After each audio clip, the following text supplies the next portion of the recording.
Hello. हाय dears, आपका स्वागत है अपने एकेडमी डबल ए में।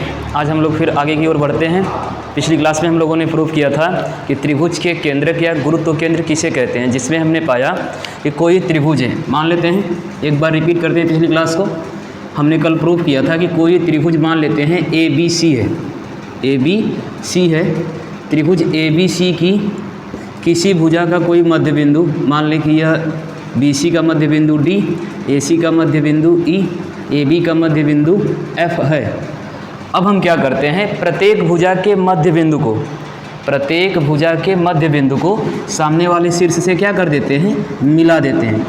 प्रत्येक भुजा के मध्य बिंदु को सामने वाले शीर्ष से मिला देते हैं। क्लियर? जब हम मिलाते हैं तो हमें मिलता क्या है, जब हम मैच करते हैं तो हम पाते हैं कि प्रत्येक शीर्ष को जब सामने वाले मध्य बिंदु से मिलाया जाता है, प्रत्येक शीर्ष को सामने वाले मध्य बिंदु से मिलाया जाता है, तो सभी की सभी भुजाएं एक बिंदु पर, एक पॉइंट पर आकर एक दूसरे को प्रतिच्छेद करती हैं। इसे ही हम लोगों ने कल क्या बोला था कि ये हमारा केंद्रक या गुरुत्व केंद्र कहलाता है। क्लियर? इतना हमने पिछली क्लास में सिद्ध किया। फिर हमने बताया कि जो हमारा केंद्रक होता है, गुरुत्व केंद्र होता है, यह इस माध्यिका को शीर्ष के परिप्रेक्ष्य में किस अनुपात में विभाजित करता है। उसी क्रम को अगर हम आगे बढ़ाएं तो हमने कल सिद्ध किया कि BG अपान GE इक्वल AG अपान GD इक्वल CG अपान GF इक्वल टू 2/1, अर्थात 2/1 के अनुपात में एक दूसरे को क्या करता है, बाइसेक्ट करता है। पिछली क्लास में हमने देखा कि जो हमारी माध्यिकाएं होती हैं वह केंद्रक को, गुरुत्व केंद्र को 2/1 के अनुपात में क्या करती हैं, विभक्त करती हैं। यानी इसका मान 2, इसका मान 1, इसका मान 2, इसका 1, इसका 2 और इसका 1। क्लियर?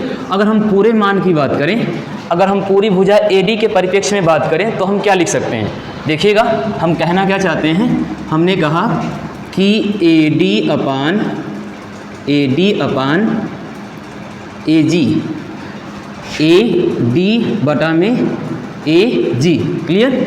ठीक उसी प्रकार हम क्या कहना चाहते हैं कि CF अपान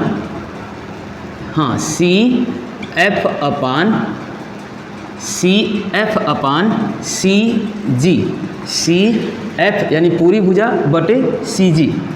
क्लियर? ठीक उसी प्रकार BE बटे BG। हमने क्या कहा कि पूरी भुजा AD बटा के AG, फिर हमने लिखा कि CF बटा के CG, फिर हमने लिखा BE बटा के BG। अगर हम पूरे मान की बात करें, A से D की बात करें तो A से D का मान कितना है, तो A से G का मान 2, G से D का मान 1, अर्थात A से D का मान कितना हो जाएगा, 3 होगा ना। ठीक उसी प्रकार C से F की अगर हम बात करेंगे तो C से G का मान 2 और G से F का मान 1, अर्थात C से F का मान कितना हो जाएगा, 3। ठीक उसी प्रकार B से G का मान 2 और G से E का मान 1, अर्थात BE का मान कितना हो जाएगा, 3। क्लियर? हम क्या लिख सकते हैं, तो हम लिख सकते हैं 3/1 लिख सकते हैं। आई बात समझ में? और हम चाहें तो इसे क्या लिख सकते हैं, इसे हम लोग और क्या लिख सकते हैं, इसे एक तरीके से और लिख सकते हैं। जैसे हमने लिखा है AD अपान AG लिखा है ना। अगर हम बात करें AG बटा में GD लिख दे तो ये तो है ही AG बटा में GD है। क्लियर? अगर हम क्या लिख दें, किसको लिख दें भाई, अगर हम लिख दें AD बटा में, देखते हैं कुछ और बन सकता है तो बनाने का प्रयास करते हैं। आइए देखते हैं हम इसे और क्या लिख सकते हैं। अगर हम चाहें तो हमने क्या लिखा है, AD अपान AG, तो AD का मान कितना है, AD का मान 3, 2, 1, 3 हो जाएगा, फिर बटा में AG, और AG का मान कितना हो गया, AG का मान तो 2 होगा ना भाई, AG का मान कितना होगा, 2 होगा। ए डी बटा में ए जी का मान 2। ठीक उसी प्रकार सी एफ का मान कितना हो जाएगा, सी एफ का मान 2 1 3 हो जाएगा, सी जी का मान कितना हो जाएगा 2 होगा। ठीक उसी प्रकार बी ई का मान कितना होगा, बी ई का मान 2 1 3 होगा और बी जी का मान कितना हो जाएगा 2। अर्थात इस पूरे डाटा को हम क्या लिख सकते हैं 3/2। हम चाहे तो इसे और एक टर्म में लिख सकते हैं। कौन सा टर्म भाई, देखिएगा। ठीक उसी प्रकार अब ए जी की जगह हम जी डी कर देंगे। ए जी की जगह क्या कर देंगे, जी डी, यानी ए डी अपान जी डी बराबर, ठीक ऊपर वाला सेम का सेम रहने देंगे, सी एफ अपान जी एफ, सी एफ अपान जी एफ, ए डी अपान जी डी। ठीक उसी प्रकार बी ई अपान बी ई अपान जी ई, यानी हमने क्या किया बी ई बटा के जी ई, अर्थात हम लिख सकते हैं बराबर 3/1। क्लियर, 3/1, यानी जी ई का मान कितना होगा, जी ई का मान 1, जी एफ का मान 1, जी डी का मान कितना 1। क्लियर, यानी इस फॉर्म में भी हम क्या लिख सकते हैं, माध्यिका का मान रख सकते हैं। क्लियर, आई होप आपको ये चीज़ें समझ में आई होगी कि हम माध्यिका को किस फॉर्म में रख सकते हैं। जैसा भी सवाल बने, जिस टाइप से बने, आप उसे उस प्रकार से लगाने का क्या करेंगे, प्रयास करेंगे। ठीक है, चलिएगा, आप चाहे तो इसका स्क्रीनशॉट लें, फिर हम इसको इरेज करेंगे। इरेज करने के बाद अगले टर्म की ओर आगे बढ़ेंगे। ठीक है, देखिएगा आगे की ओर हम बात करें तो सेम डायग्राम हम रहने देते हैं, चित्र में कोई परिवर्तन नहीं करते हैं, बस एक एक टर्म को लेकर समझने का प्रयास करते हैं। देखिएगा, या चाहे तो फिर से मिटा के बना दें। ठीक है, इस बार हम लोगों का पॉइंट अगला हो जाएगा, अगले बिंदु की ओर बढ़ेंगे। हम कहना क्या चाहते हैं, हम कहना चाहते हैं कि एक माध्यिका त्रिभुज की किसी एक बिंदु के, त्रिभुज के किसी एक भुजा का मध्य बिंदु सामने वाले शीर्ष से मिला दी जाती है। त्रिभुज की कोई एक भुजा, मान लेते हैं कि यह त्रिभुज है। ठीक, इस त्रिभुज की कोई एक भुजा का मध्य बिंदु, जैसे सपोज यहाँ पर डी हो जाए, और इस डी को शीर्ष ए से क्या कर दिया जाए, मिला दिया जाए। ठीक, त्रिभुज ए बी सी की BC भुजा BC का मध्य बिंदु D को A से क्या कर दिया गया, मिला दिया गया। तो यहाँ पर दो त्रिभुज बने, कौन कौन से, 2 ठो। एक तो कौन सा बना, त्रिभुज ADB, और दूसरा कौन बना, दूसरा आपका बना त्रिभुज ADC। 2 लोग बने ना। अब यह जो दोनों त्रिभुज बने हैं, इन दोनों त्रिभुजों का जो क्षेत्रफल होगा वह आपस में क्या होगा, इक्वल होगा। इन दोनों त्रिभुजों का क्षेत्रफल आपस में क्या होगा भाई, बराबर होगा। और बड़े वाले त्रिभुज का, जो हमारा बड़ा वाला त्रिभुज होगा, उस बड़े वाले त्रिभुज के क्षेत्रफल का क्या होगा, आधा होगा। बड़े वाले त्रिभुज के क्षेत्रफल का आधा होगा। हम क्या बताना चाह रहे हैं, हम कह रहे हैं कि जो माध्यिकाएं होती हैं, माध्यिकाएं त्रिभुज को 2 बराबर भागों में विभक्त करती हैं। माध्यिकाएं त्रिभुज को 2 बराबर भागों में क्या करती हैं, विभक्त करती हैं। अर्थात अगर हम बात करें एरिया ऑफ ट्रायंगल ADB बराबर एरिया ऑफ ट्रायंगल ADC बराबर एरिया ऑफ ट्रायंगल ABC का हाफ, यानी कि यह वाला जो त्रिभुज होगा ADB, इस वाले त्रिभुज का जो क्षेत्रफल होगा वह क्षेत्रफल त्रिभुज ADC के क्षेत्रफल से क्या होगा, यह दोनों का क्षेत्रफल आपस में बराबर होगा। लेकिन इन दोनों का जो क्षेत्रफल होगा इस बड़े वाले त्रिभुज के क्षेत्रफल का क्या होगा, आधा होगा। अर्थात हम क्या लिख सकते हैं, हम लिख सकते हैं कि माध्यिकाएं त्रिभुज को 2 बराबर भागों में विभक्त करती हैं। अर्थात किसी त्रिभुज की एक भुजा का मध्य बिंदु को, किसी त्रिभुज के एक भुजा के मध्य बिंदु को सामने वाले शीर्ष से मिला दिया जाता है, तो उस त्रिभुज में 2 बराबर भाग यानी 2 नए त्रिभुजों का निर्माण हो जाता है। और वे दोनों त्रिभुजों का क्षेत्रफल आपस में क्या होता है, बराबर होता है, और बड़े वाले त्रिभुज के क्षेत्रफल के आधा होता है। इन दोनों त्रिभुजों का क्षेत्रफल आपस में बराबर होता है और बड़े वाले त्रिभुज के क्षेत्रफल का क्या होता है, आधा होता है। आई होप आपको समझ में आया होगा। क्लियर? यानी इसको हम लिख कैसे सकते हैं? अगर लिखने की बात करें तो हम लिखेंगे कि माध्यिकाएं त्रिभुज को दो बराबर भागों में विभक्त करती हैं अर्थात विभक्त करती हैं या बांटती हैं, और उन दोनों त्रिभुजों का क्षेत्रफल बांटती हैं और उन दोनों त्रिभुजों का क्षेत्रफल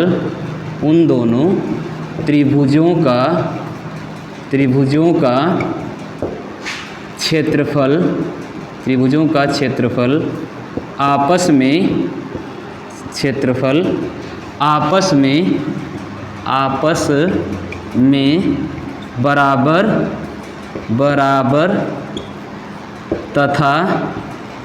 तथा मूल त्रिभुज का हाफ होता है, आधा होता है। क्लियर? आई होप आपको ये चीज़ें समझ में आई होगी कि हमने क्या बताने का प्रयास किया है। देखिएगा एक बार फिर से, हमने बताया है कि कोई त्रिभुज ABC, मान लेते हैं कि एक त्रिभुज ABC है, ठीक। इस त्रिभुज की किसी भुजा के मध्य बिंदु को सामने वाले शीर्ष से क्या कर दिया जाता है? मिला दिया जाता है। तो जब त्रिभुज के किसी भुजा के मध्य बिंदु को सामने वाले शीर्ष से मिलाया जाता है तो वे मूल त्रिभुज को दो बराबर भागों में क्या करती है? बांट देती है। मूल त्रिभुज को दो बराबर भागों में क्या करती है? डिवाइड कर देती है। और वहाँ पर जो दो त्रिभुज उत्पन्न होते हैं या जो दो आकृतियाँ बनती हैं, इन दोनों आकृतियों का क्षेत्रफल आपस में क्या होता है? बराबर होता है। इन दोनों त्रिभुजों का क्षेत्रफल आपस में क्या होगा? बराबर होगा।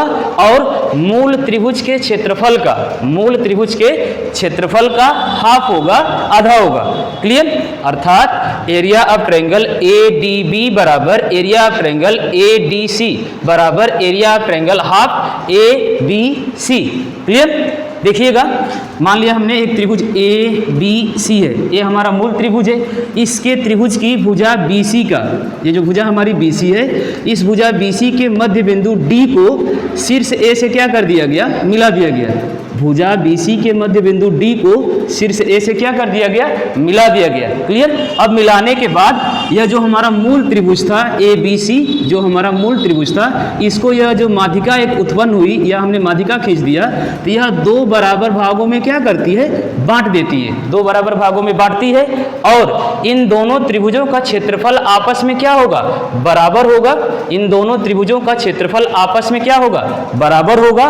और मूल त्रिभुज के क्षेत्रफल का हाफ होगा, आधा होगा। आई होप आपको ये क्लास अच्छी लगी हो। आज के लिए इतना ही, अगले दिन फिर मिलेंगे अगले पॉइंट के साथ। तब तक के लिए धन्यवाद। सॉरी, देखिएगा इसमें हम लोगों ने एक टर्म और छोड़ दिया। अगर आप कहेंगे कि सर जी भुजा BC का मध्य बिंदु D से शीर्ष A को अगर हम जोड़ देते हैं तो यहाँ पर दो आकृतियाँ अर्थात दो त्रिभुज बनते हैं, दोनों का क्षेत्रफल आपस में बराबर होता है और मूल त्रिभुज के क्षेत्रफल का आधा होगा। क्लियर? अगर क्या हम भुजा AB का मध्य बिंदु F ले लें, भुजा AB का मध्य बिंदु F ले लें और F को C से जोड़ दें, F को C से क्या कर दें? कनेक्ट कर दें, तो क्या यहाँ पर जो दो त्रिभुज बन रहे हैं, कौन कौन सा? एरिया ऑफ ट्रायंगल AFC बराबर area of triangle BFC, area of triangle BFC। क्या यह वाला त्रिभुज, देखिएगा, क्या यह वाला त्रिभुज इस वाले त्रिभुज से बराबर नहीं होगा? ऑफ कोर्स होगा। क्यों? क्योंकि भाई यह भी तो त्रिभुज की एक भुजा है। AB जो है क्या है? भुजा है। इस भुजा का मध्य बिंदु F है, F को C से मिला दिया गया, तो यहाँ पर भी तो दो त्रिभुज बन रहे हैं। अर्थात ये दोनों त्रिभुज का क्षेत्रफल भी आपस में क्या होगा? बराबर होगा। और और मूल त्रिभुज यानी एरिया ऑफ ट्रायंगल ABC का क्या होगा, एरिया ऑफ ट्रायंगल ABC का क्या होगा भाई, हाफ होगा। एरिया ऑफ ट्रायंगल ABC का क्या होगा, हाफ होगा। क्लियर, समझ में आया? एरिया ऑफ ट्रायंगल ABC का हाफ होगा। ओके, ठीक इसी प्रकार एक टर्म तो और है ना, एक भुजा हमारी और है, यहाँ पर हमारी D थी, अगर मान लें कि भुजा AC का मध्य बिंदु E हो, भुजा AC का मध्य बिंदु क्या हो, E हो, और इस E को B से मिला दें, इस E को B से मिलाएंगे तो क्या यह E इस मूल त्रिभुज को दो बराबर भागों में नहीं बांटेगा? जरूर बांटेगा, ऑफकोर्स बांटेगा। अर्थात यहाँ पर भी ये जो दोनों त्रिभुज उत्पन्न होंगे, कौन कौन से त्रिभुज, ABE, area of triangle ABE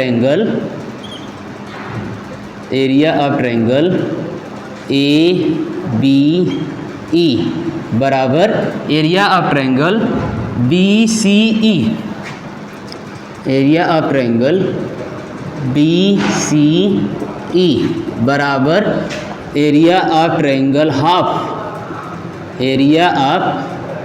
half triangle ABC के। यह भी क्या होंगे, आपस में बराबर होंगे और मूल त्रिभुज के आधे क्षेत्रफल के बराबर होंगे। अर्थात अगर हम माध्यिका E को B से जोड़ दें, C को F से जोड़ दें, A को D से कनेक्ट कर दें, A को D से जोड़ दें, C को F से जोड़ दें, B को E से जोड़ दें, जो भी करेंगे हर केस में क्या होगा, दो त्रिभुज बनेंगे, दोनों के क्षेत्रफल आपस में क्या होंगे, बराबर होंगे, दोनों के क्षेत्रफल आपस में बराबर होंगे और वे दोनों त्रिभुजों का क्षेत्रफल मूल त्रिभुज के हाफ के बराबर होगा। उन दोनों त्रिभुजों का क्षेत्रफल मूल त्रिभुज के क्षेत्रफल के आधे के क्या होगा, बराबर होगा। आई होप आज की क्लास आपको अच्छी लगी हो, समझ में आई हो। आप चाहें तो इसका स्क्रीनशॉट ले सकते हैं। मिलेंगे अगली क्लास में, तब तक के लिए धन्यवाद।